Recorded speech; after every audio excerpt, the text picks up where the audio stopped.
Good day, Sir Napoleon. Nakaset na tayo sa 200 yards. Perform natin sa 200 yards as per requested.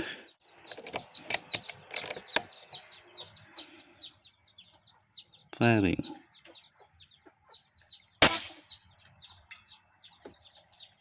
Yeah.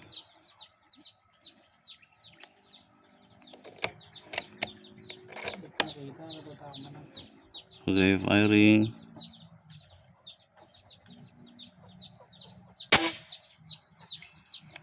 Okay. 11 o'clock. Right.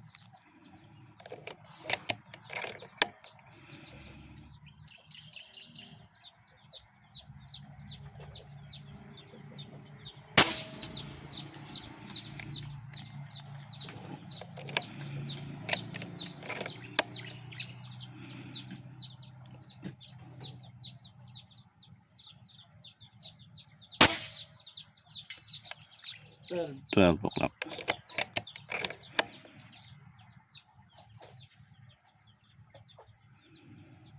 So 12 o'clock.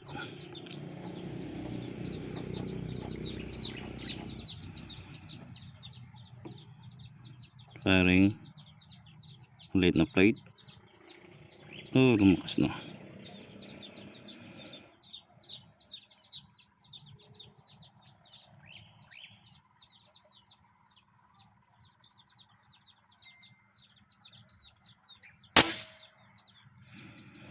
Lakas yung hangin.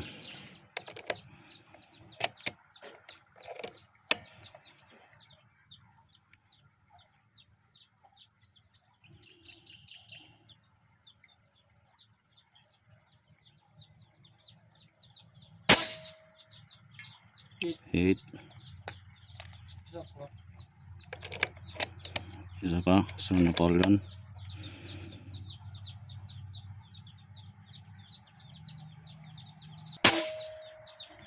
oh, hit. Hit. 12 o'clock.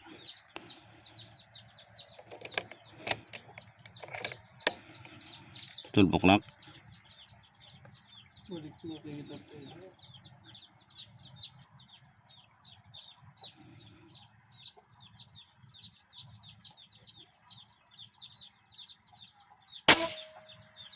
Hit. Okay. So ayan sir, 200 yards as request ninyo.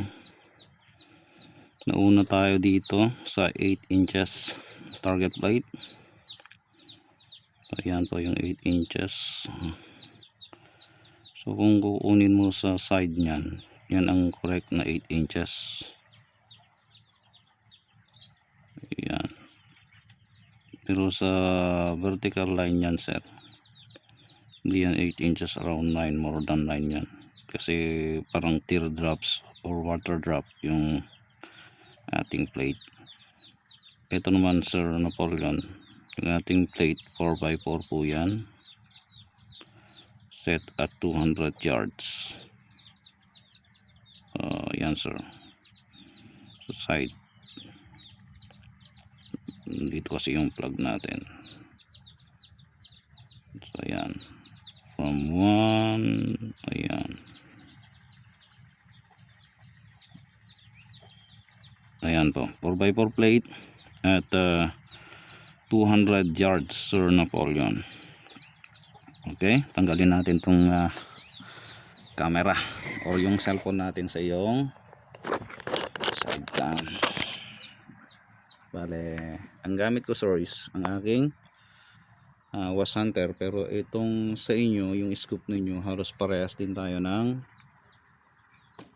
reticle design. So isisero natin ito and ipa-fire pa rin natin kasi kukunin pa natin yung data of past engagement ng unit mo ninyo. Halos parehas, sundan nyo lang po yung ating video. Kung anong hold ko po, yun po ang magiging holding ninyo sa inyong scope later on. So bibigyan namin yung data of past engagement ninyo. Bale, ang gamit natin ay ito po, isang 26.2 grains slugger, slug po, slugger na po. LW din po yung ating barrel. polygon po ito, non-choke. LW polygon non-choke. Okay, ulitin po natin. So upgraded na rin yung receiver ninyo para makabato ng slug na mabigat. 900 fps average po yung ating na-tune, pero tignan po ninyo, kahit mahangin-hangin na ganun, nakataas po yung plug, okay na okay pa rin yung patama nya. So ayan sir, thank you.